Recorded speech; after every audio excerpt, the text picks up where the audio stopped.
kami kapreni. Ito si pare ko.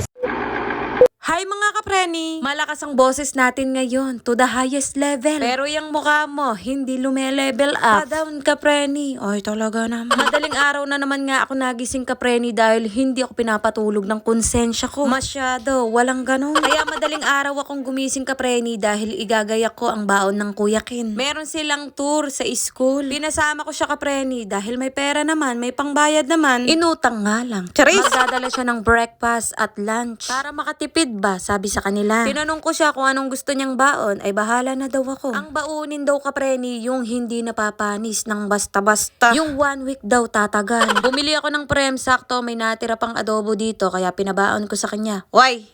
Charis lang. Ako na rin ang nag-ayos ng mga dadalin niya. Ay baka mamaya may makalimutan, lalo na yung pagkain. Nagutom siya. Akala ko nga mga kapreni, hindi tour, kundi party night. Nung umattend ako ng meeting, pinag-uusapan nga yun. Kung ano daw ba ang gusto ng parents, party night or tour. Para sa akin mga kapreni, party night sana. Kasi minsan lang mararanasan yun, di ba? Ayun lang mga kapreni, nabanggit ko lang sa inyo. Ang usapan ng alis, 3:30, pero dapat alas 3 nandun na. Wala pang alas 2 mga kapreni, ginigising ko na yan. Napakabilis kasing kumilos. Oo, sa kabaliktaran. Yung tipong ikaw madaling-madali na kapreni, pero siya kalmado lang ang galawan. Sumama na rin akong naghatid sa kanya kapreni. Tas sabi ko, pasalubong ha. Yung buko pie ha, huwag kalimutan. Tipirin ng baon. Di baling magtipid, huwag magastos. Hoy! Ano ba yan? Si Katipiran naman, oo, kala mo naman totoo. Tapos kapreni, nakatulog lang ako ng 2 hours, tapos kami naman ni Rui ang umalis. Naglalaba pa nga ako mga kapreni, pero pinag-iisipan ko kung sasama ba kami o hindi. Ayun, sumama na nga kami. Iniisip ko rin kasi mga kapreni, si Rui para makagala ba. Magwa 1 month na yata kaming hindi gumagala. Gumalaman kami, sa labas lang ng bahay, ay oo. Nga lang ang naligo kapreni, tapos si Rui, binihisan ko lang. Hindi ko na siya pinaliguan at ala ng oras. Nakakahiya naman. Kami na nga lang ang sinama. Sila pa maghihintay. Huwag ganun. Maling-mali yun. O diba, may isang batang tuwang-tuwa sa billboard. Ay parang umahon sa kagubatan ng batang ito. Billboard pa lang ang nakikita niya kapreni, pero namamangha na siya. Paano pa kaya kung ang mama niya ang nasa billboard? Tapos itong nagtataasang building ay namamangha din siya. Naalala ko tuloy kapreni, unang luwas ko sa Manila, ganyan din ang reaction ko. Napagod kakaturo sa nagtataasang building, nakatulog. At eto na nga kapreni, nandito na kami sa pupuntahan namin. Pulido, GMA, Cavite. May mga taga dito palang nanonood sa akin kapreni. Ay talaga naman. Yung vlog di kapreni, umaabot na sa Cavite. Dapat pala nag-post ako na pupunta dito kahapon.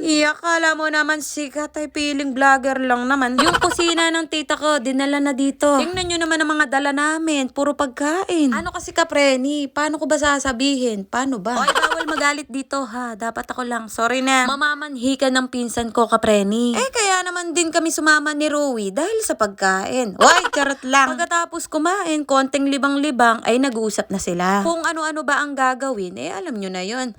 Habang nag-uusap-usap nga sila, kapreni, may batang makulit. Maya-maya, kinuha ang soft drinks. Ay, sus. Ay, pagkakasarap ng lunok ni Rui, soft drinks yan. Di baling mabitin, huwag sosobra. Kung tatanungin nyo ako kung ano pinag-usapan nila, ay hindi ko na maichismis sa inyo. Chismosa kayo? Grabe kayo. Uy, joke lang. Nagmumuryot na itong bata kaya nauna na kami sa sasakyan. Tapos nagbablog din pala itong biyanan ng pinsan ko. Tapos yung tito ko na si Reklamador, vlogger din. Ay nagkita-kita ang mga piling vlogger. Ay ako lang ang piling vlogger. Sorry. O siya, hanggang dito na lang. Maraming salamat sa mga nanood. Bye mga kapreni.